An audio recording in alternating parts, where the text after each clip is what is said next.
It's Wednesday, August 21st. I'm Priyanka Arabindi. And I'm Juanita Tolliver, and this is What a Day, the show that is wondering who hired DJ Cassidy for the celebratory roll call vote. Best decision ever. Absolutely the best decision of this convention so far. And that's, there have been a lot of good decisions, a lot of great speakers, a lot of good music, but DJ Cassidy just knocked it out of the park. For the win. Truly. For the win.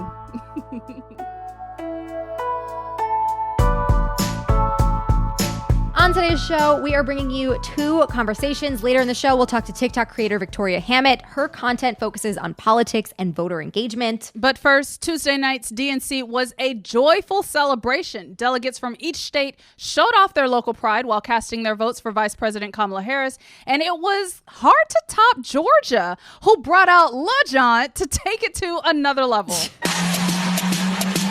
Yeah!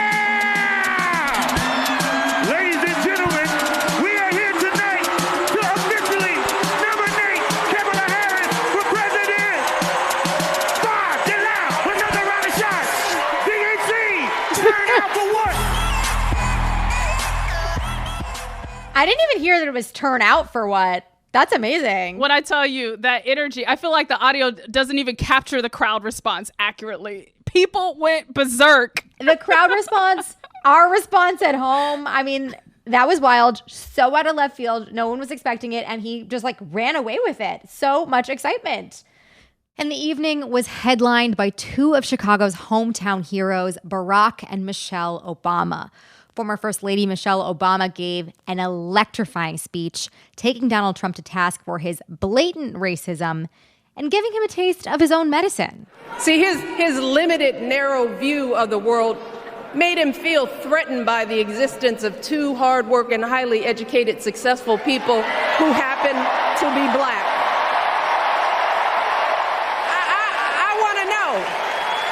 I want to know, who's going to tell him that the job he's currently seeking might just be one of those black jobs?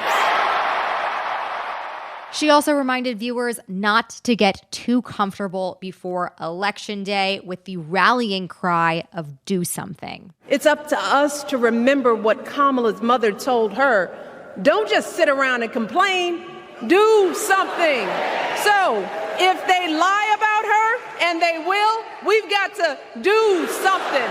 If we see a bad poll, and we will, we got to put down that phone and do something. If we start feeling tired, if we start feeling that dread creeping back in, we got to pick ourselves up, throw water on our face, and what? And former President Barack Obama ended the night by focusing on the threat of Donald Trump and the possibilities that are represented by the Harris-Walz ticket. The people who will decide this election are asking a very simple question. Who will fight for me? Who's thinking about my future, about my children's future, about our future together? One thing is for certain, Donald Trump is not losing sleep over that question.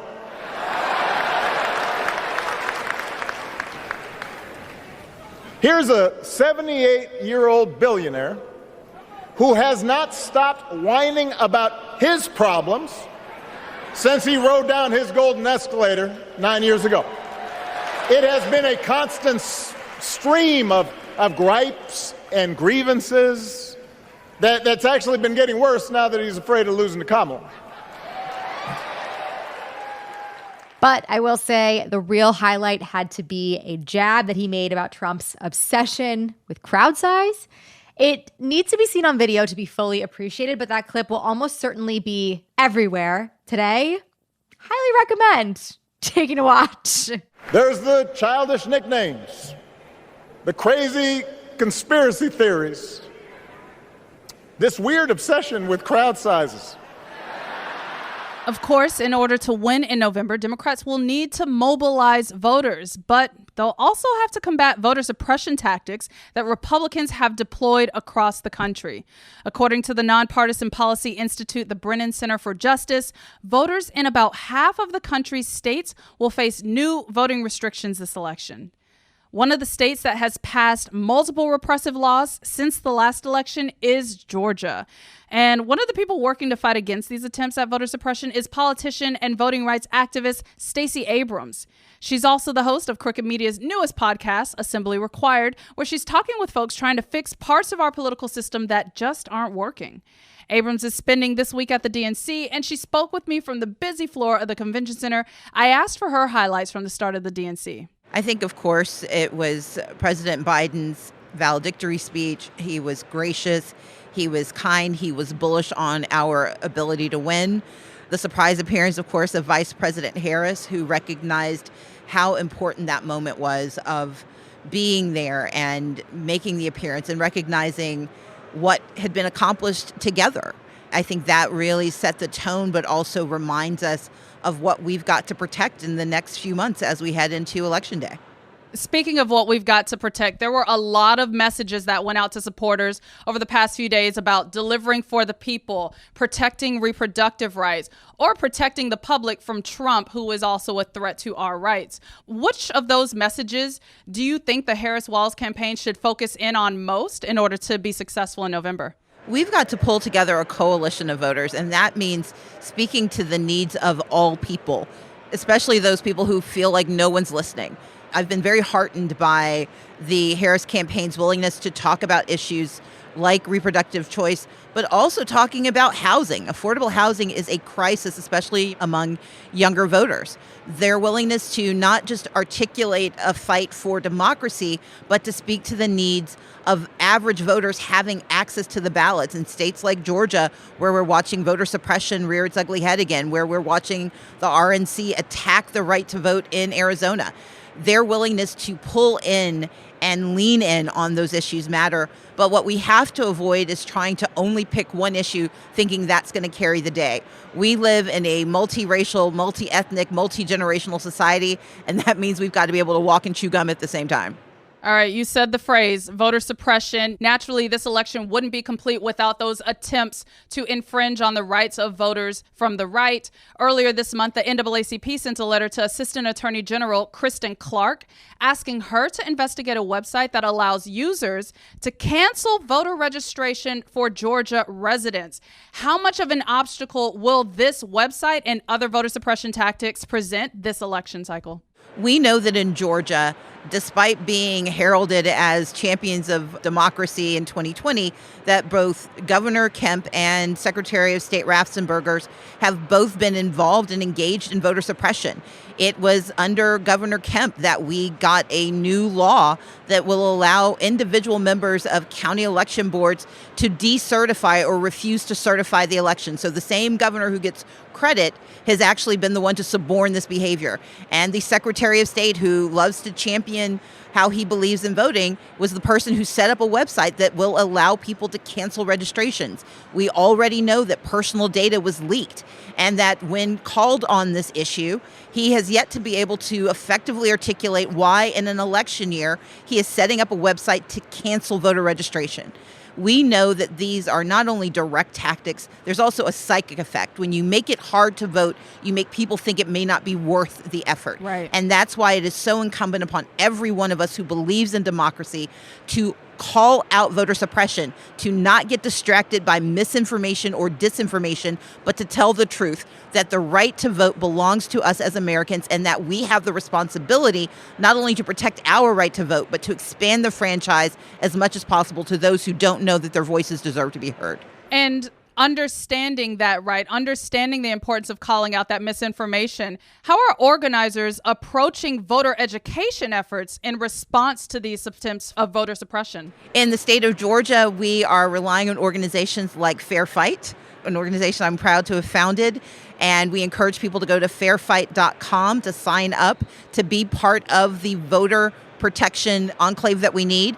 We know that in Arizona, they're facing attacks from the RNC, and we encourage you can go from Fair Fight's website, but also look up democratic voting opportunities across the country, especially if you're in a battleground state.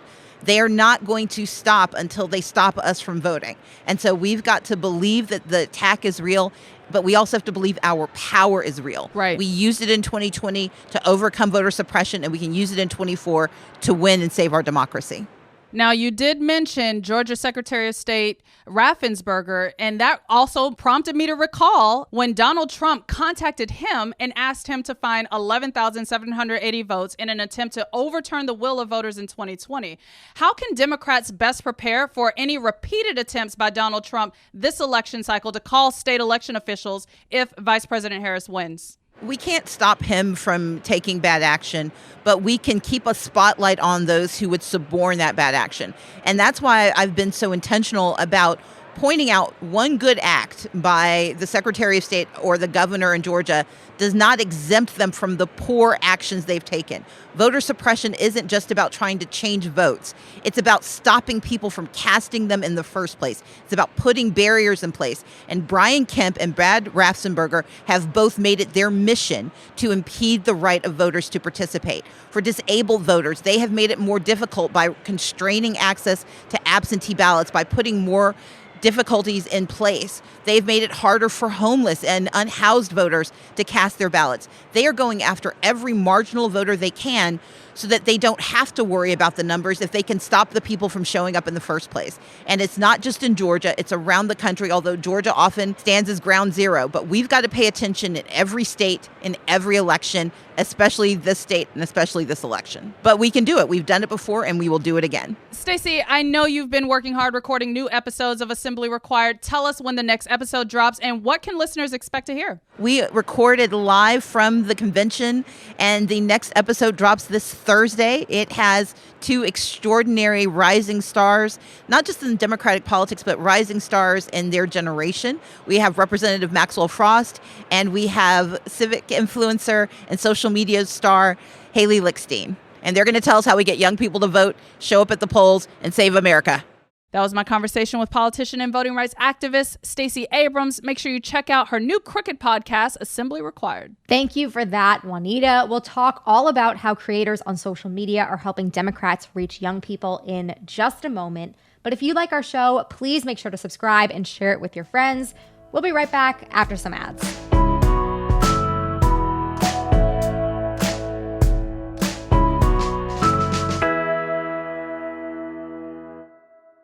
What a Day is brought to you by Policy Genius. I kind of avoided buying life insurance for a while because I was like, the world's obviously ending. So why would I put money into a thing that, like, I'm not going to need it. Okay. It's all going to collapse. But now I'm feeling like maybe it won't collapse. That's good. Immediately. And so life insurance might be like a good thing to buy, you know? Absolutely. Yes.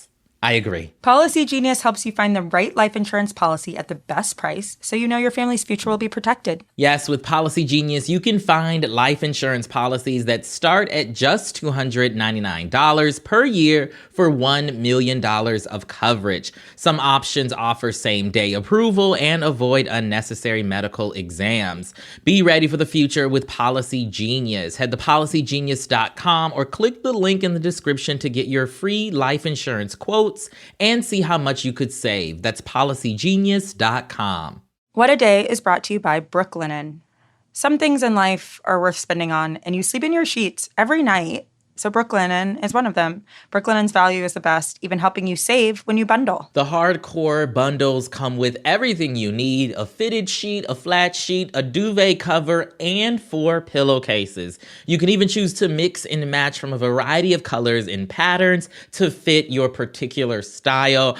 We have told y'all many times before about the fabulous stuff over at Brooklinen. These sheets, y'all, okay? So good, so soft, so supple, make you feel like you are in a hotel. They're so soft. And, you know, you should be sleeping 8 hours a night. I don't, but, like, most people should. And that's a long time to spend in crappy sheets, you know? Absolutely. It will make your life better to sleep in sheets that you love. Start and end your summer days with the reviving comfort of Brooklinen. Visit in-store or online at brooklinen.com. That's BROOKLINEN.com and get 15% off of your first order.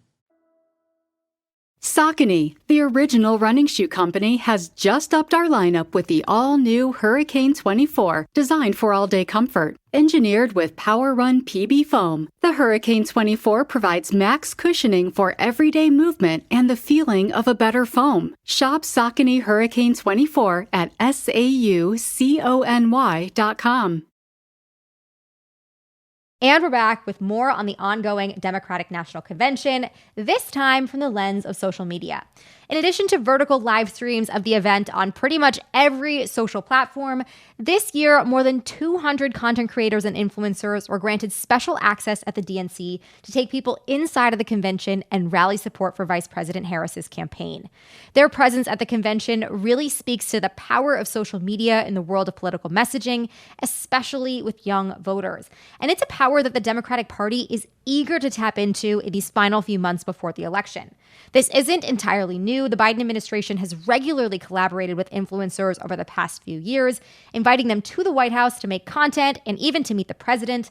But they continue to step up their game here. It's really impressive and at a whole new level. Right. And that new level includes the joy and positive energy surrounding Democrats at a moment like I don't think they've experienced in a really long time. Definitely creating opportunities for new content to be made. Definitely. We also know that the GOP is very aware of the power of social media in reaching young people, not to mention that the GOP's presidential nominee is also very active on social media, for better or for worse. I mean, definitely for worse. I will say the memes are certainly better on our side, but we are still up against a lot, and we need the energy that is there online right now to carry on into the voting booth come November.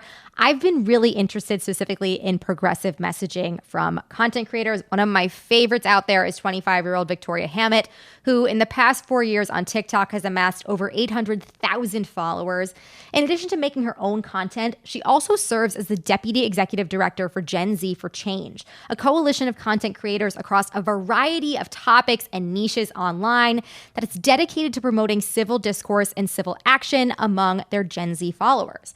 I started by asking Victoria about the kind of content that she makes and whether it's a waste of time to go back and forth with conservatives and others who disagree with her messaging. I totally disagree with anyone who's saying that it's pointless to go back and forth with conservatives online. I grew up in a conservative area. You know, I grew up in Plano, Texas, if anybody knows what that is. It's a town outside of Dallas. So I was sparring with Republicans in my real life all the time. And I was fortunately able to change perspectives and give people in my community a new perspective. And this is something that I hope my audience, as well as other people's audiences, knows, is that as much as content creators can do the work that we do online, people going to their family members, to their friends or acquaintances, people they know from school, and having these conversations is what actually makes the biggest impact.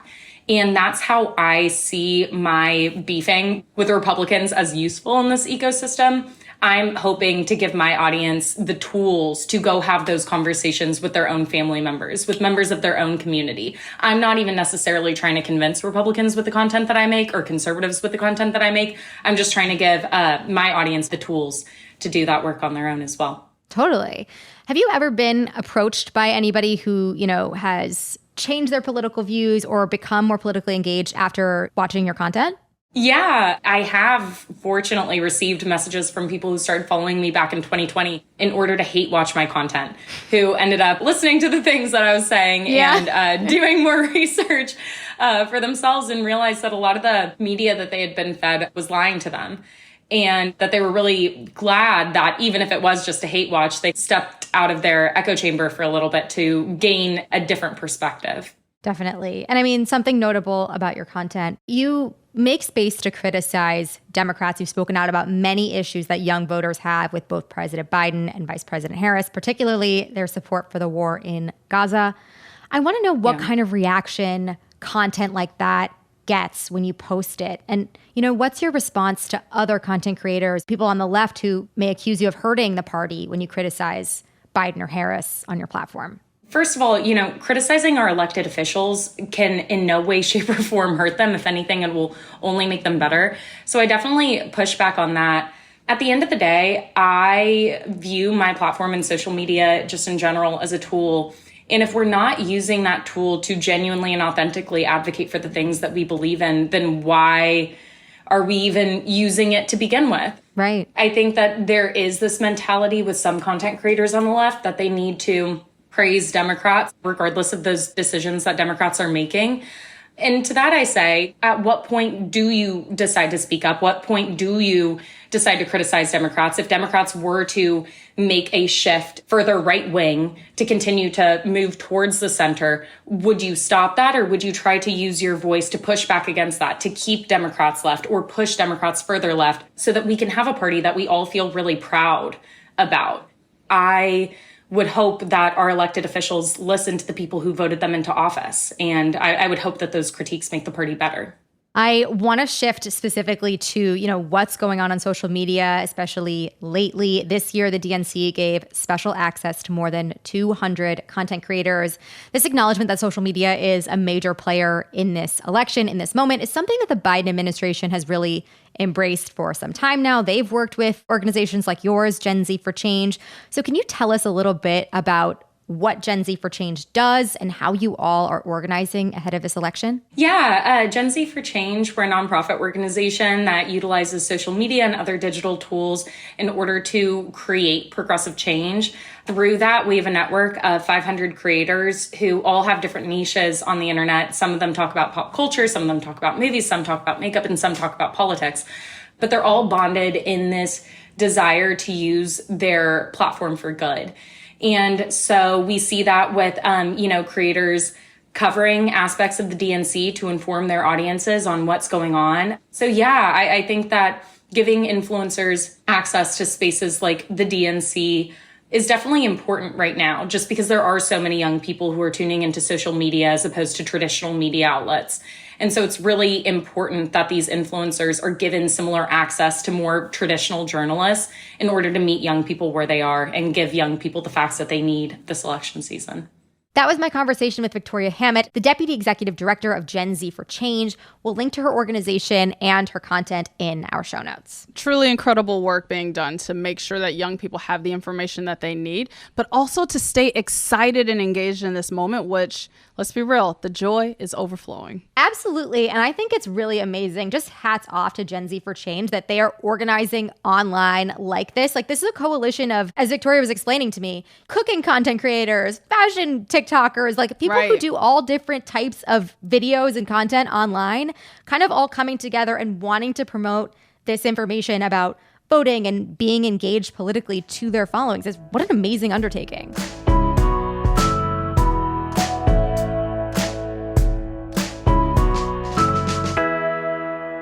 One more thing before we go. The Supreme Court might be on a break, but the conservative agenda is still going full steam ahead. Project 2025 is a 900-page far-right wish list that lays out a hyper-specific and bone-chillingly fascist roadmap for a second Trump administration. Over at Strict Scrutiny, our favorite trio of badass constitutional law professors is breaking down the full 900 yards in a 4-part series within your Monday episodes. Melissa, Leah, and Kate scoured all the fine print for you because they are lawyers and they love that kind of thing. Stay informed about the far-right agenda and its real-life implications for tens of millions of Americans as we head into this election cycle by listening to Strict Scrutiny wherever you get your podcasts or even on YouTube. Priyanka, I feel like we should have said 2 more things before we go because, y'all, I am thrilled to share. I am officially an author in my book, A More Perfect Party. Oh, you're cheering for me. The Night Shirley Chisholm and Diane Carroll Reshape Politics is available for pre-order now. This book is about Shirley Chisholm's humanity, her vision for this nation, and her efforts to create a pathway for the first woman to be elected president of these United States. And honestly, this book could not have come at a better time. I hope you all pre-order today and stay tuned for more details. Juanita, congratulations. This is such an amazing accomplishment. And as you said, truly could not come at a better time. What a moment for this. I cannot wait to read this. And just hats off. You're amazing. Thanks, friend. That is all for today. If you like the show, make sure you subscribe, leave a review, check out Victoria Hammett on TikTok, and tell your friends to listen. And if you're into reading and not just about fighting voter suppression like me, What a Day is also a nightly newsletter. Check it out and subscribe at crooked.com/subscribe. I'm Juanita Tolliver. I'm Priyanka Arabindi. And from the window to the walls. We are not finishing this sentence on this family-friendly program. No, no, no. But there was a full party at convention just the other night with this explicit theme. And yes, Lil Jon was there. I guess it was his warm-up to the roll call vote, you know? I mean, who knew? That I thought he was the delegate. I was like, is he the delegate from Georgia? What's going on? Amazing. What a Day is a production of Crooked Media. It's recorded and mixed by Bill Lance. Our associate producer is Raven Yamamoto. We had production help today from Michelle Alloy, Ethan Oberman, Greg Walters, and Julia Clare. Our showrunner is Erica Morrison, and our executive producer is Adrian Hill. Our theme music is by Colin Gilliard and Kashaka.